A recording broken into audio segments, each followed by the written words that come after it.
లోక్సభ ఎన్నికల ఫలితాలు బీజేపీలో ప్రకంపనలు సృష్టిస్తున్నాయి. మహారాష్ట్రలో బీజేపీకి తక్కువ సీట్లు రావడంతో డిప్యూటీ సీఎం దేవేంద్ర ఫడ్నవీస్ సంచలన నిర్ణయం తీసుకున్నారు. ఉప ముఖ్యమంత్రి పదవికి రాజీనామా చేసేందుకు సిద్ధమయ్యారు. డిప్యూటీ సీఎం పదవి నుంచి తనను తప్పించాలని పార్టీ హైకమాండ్ను దేవేంద్ర ఫడ్నవీస్ కోరారు. పదవి నుంచి వైదొలిగి పార్టీ కోసం పనిచేస్తానని చెప్పారు.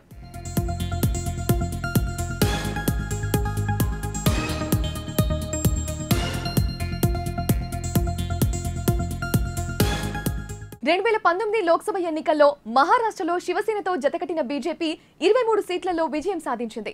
తాజాగా జరిగిన పార్లమెంటు ఎన్నికల్లో బీజేపీ కేవలం 9 స్థానాలకే పరిమితమైంది.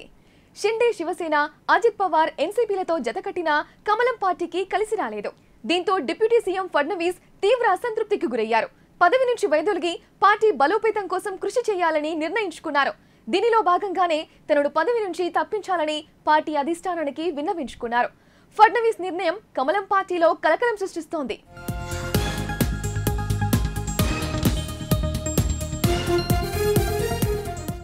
जागा कमी आलेली आहे ही फॅक्ट आपल्याला या ठिकाणी मान्य करावी लागेल आणि एकूणच या निवडणुकीचं नेतृत्व हे एक प्रकारे भारतीय जनता पक्षामध्ये मी करत होतो. त्यामुळे या ठिकाणी जो काही पराभव झाला असेल, ज्या काही जागा कमी आल्या असतील, याची सगळी जबाबदारी ही माझी आहे. ती मी स्वीकारतो. मी हे मान्य करतो की कुठेतरी मी स्वतः याच्यामध्ये कमी पडलेलो आहे आणि ती कमतरता भरून काढण्याचा प्रयत्न पूर्णपणे करणार आहे. त्यामुळे हा जो काही भारतीय जनता पक्षाला या ठिकाणी सेटबॅक महाराष्ट्रामध्ये सहन करावा लागला, याची सगळी जबाबदारी ही देवेंद्र फडणवीस मी या ठिकाणी स्वीकारतोय. आणि मी पक्षाला एक विनंती अजून करणार आहे. अर्थात भारतीय जनता पक्षामध्ये पक्ष सगळे निर्णय करतो की आता मला विधानसभेकरता पूर्ण वेळ त्या ठिकाणी उतरायचा आहे.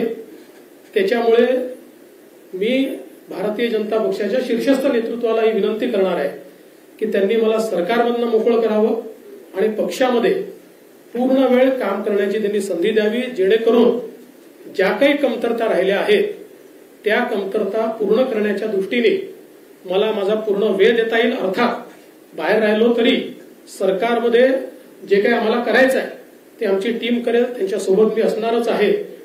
या संदर्भात लवकरच पक्षाच्या वरिष्ठांना मी भेटणार आहे आणि मग त्यांच्या सल्ल्याने ते जे सांगतील त्यानुसार पुढची कारवाई मी करेन.